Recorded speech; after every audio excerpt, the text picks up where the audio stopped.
नमस्कार दोस्तों, आज हम बात करने वाले हैं प्रोटीन सी टेस्ट के बारे में। दोस्तों, प्रोटीन सी टेस्ट रक्त में प्रोटीन सी की मात्रा का पता लगाता है और प्रोटीन सी की कार्य प्रक्रिया विटामिन के की एंटी प्रो एंजाइम पर निर्भर करती है। यह प्लाज्मा में संचारित होता है और प्रोटीन सी को बनाने के लिए कार्यरत होता है। यह सक्रिय रूप थक्का रोधी की तरह कार्य करता है और कोएगुलेशन फैक्टर 5 और 8 को निष्क्रिय कर देता है। प्रोटीन सी जो है वो रक्त के थक्के जमने से बचाता है। आमतौर पर आपका शरीर किसी भी चोट या फिर खरोच के लगने पर थक्के बनाता है।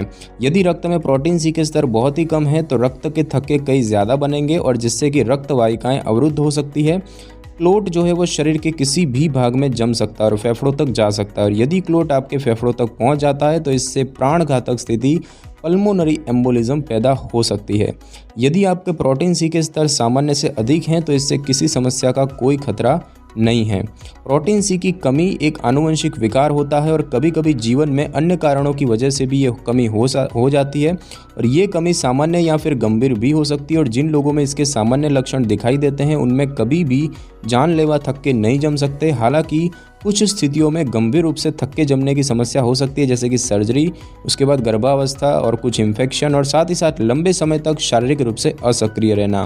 प्रोटीन सी की कमी चाहे आनुवंशिक हो या बाद में हुई हो, इस टेस्ट की मदद से थक्कों को जमने से रोकने के बारे में भी पता लगाया जा सकता है। दोस्तों, प्रोटीन सी टेस्ट क्यों किया जाता है? तो आमतौर पर थ्रोम्बोटिक यानी कि क्लोटिंग की स्थिति होने पर, जैसे कि थ्रोम्बो एम्बोलिज्म में, डॉक्टर इस टेस्ट की सलाह दे सकते हैं और इस टेस्ट की सलाह आमतौर पर कुछ स्थितियों में दी जाती है, जैसे कि 50 वर्ष से कम आयु के लोगों में खून के थक्के जमना या फिर अत्यधिक थक्के जमना या फिर असामान्य जगहों पर थक्के जमना, जैसे कि किडनी, लिवर या दिमाग की रक्तवाहिकाओं में।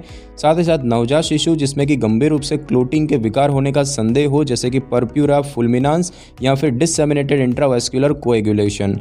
प्रोटीन सी की कमी का पारिवारिक इतिहास हो या फिर थक्के जमने का पारिवारिक इतिहास हो। चूंकि यह एक आनुवंशिक विकार है और इसीलिए जिन लोगों के परिवार में किसी करीबी व्यक्ति को प्रोटीन सी की कमी होती है उनमें इसको स्क्रीनिंग टेस्ट की तरह भी प्रयोग किया जाता है। यह टेस्ट किसी महिला में बार बार हो रहे गर्भपात की जांच करने के लिए भी किया जाता है। दोस्तों, प्रोटीन सी टेस्ट से पहले क्या किया जाता है? तो इस टेस्ट के लिए आपको भूखे रहने की ज़रूरत नहीं होती। यदि आप कोई भी दवा, ओटीसी, विटामिन या अन्य सप्लीमेंट ले रहे हैं तो इसके बारे में डॉक्टर को बताएं। डॉक्टर आपको ऐसी दवाएं लेने से मना कर सकते हैं जिनसे कि टेस्ट के परिणाम प्रभावित हो। और इन दवाओं की बात करें तो उनमें है गर्भनिरोधक गोलियाँ, स्टेनोजोल, रक्त को पतला करने वाली दवाएँ, एंटीबायोटिक, एस्ट्रोजन और एस्पराजिनेस। क्लोटिंग होने के कम से कम 10 दिन बाद इस टेस्ट को करवाना चाहिए। दोस्तों, प्रोटीन सी टेस्ट के दौरान क्या होता है, यानी कि ये कैसे किया जाता है? तो प्रोटीन सी टेस्ट के लिए ब्लड सैंपल लेने की ज़रूरत होती है।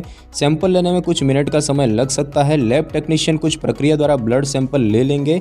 वह आपकी बाह के ऊपरी हिस्से में टाइट इलास्टिक बैंड बांधेंगे, जिससे कि हम टूनिकेट कहते हैं, और इंजेक्शन लगने वाली जगह को एंटीसेप्टिक से साफ करेंगे। सुई से आपकी बाह की नस में से खून निकाल लिया जाएगा और सैंपल लेने के बाद टेक्नीशियन बैंड जो है वो हटा देगा और इंजेक्शन लगी जगह पर कॉटन लगा देगा। इसके बाद सैंपल के कंटेनर पर लेबल लगाकर उसे लैब में भेज दिया जाएगा। ब्लड टेस्ट से जुड़े कुछ जोखिम की बात करें तो इन्फेक्शन, नील पड़ना, ब्लीडिंग या फिर चक्कर आना। सुई लगने से आपको हल्का सा दर्द हो सकता है लेकिन यह जल्दी ही ठीक हो जाएगा। और दोस्तों, बात करें इसके रिजल्ट्स के मतलब की, तो अगर हम बात करें सामान्य परिणाम की, तो रक्त में 70% से लेकर 150% प्रोटीन सी के स्तर को सामान्य माना जाता है और उम्र के साथ प्रोटीन सी के स्तर घटते रहते हैं।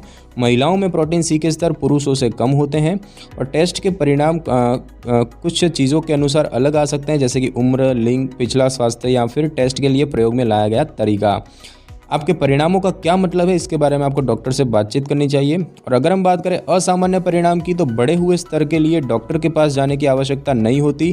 प्रोटीन सी के कम स्तर कुछ स्थितियों में देखे जा सकते हैं, जैसे कि नियोनेटल पर्प्यूरा फुल्मिनांस, डिससेमिनेटेड इंट्रावास्कुलर कोएगुलेशन, लिवर रोग के कारण एक्वायर्ड डेफिशिएंसी, सिरोसिस, विटामिन के की कमी, गर्भावस्था, थ्रोम्बोटिक एपिसोड का बढ़ना, किडनी के विकार, आनुवंशिक रूप से विटामिन सी की कमी या फिर कैंसर। वारफारिन की तरह रक्त को पतला करने वाली दवाएं भी प्रोटीन सी के स्तर को कम कर सकती है और परीक्षण की पुष्टि करने के लिए भी डॉक्टर प्रोटीन सी टेस्ट को दोबारा कर सकते हैं। एक्वायर्ड डेफिशिएंसी के मामले में स्थिति की जांच के लिए डॉक्टर समय समय पर प्रोटीन सी के स्तरों पर नज़र रखते हैं। तो दोस्तों, इस वीडियो में बस इतना ही। अगर आपको मेरी ये वीडियो अच्छी लगी हो तो वीडियो को लाइक और शेयर करें और कमेंट करना बिल्कुल भी ना भूलें। और अगर आप हमारे चैनल पर नए तो चैनल को कर ले सब्सक्राइब और बेल आइकन के बटन को कर ले क्लिक, ताकि मेरी नई वीडियो की नोटिफिकेशन सबसे पहले आपको मिल सके। Thanks for your time.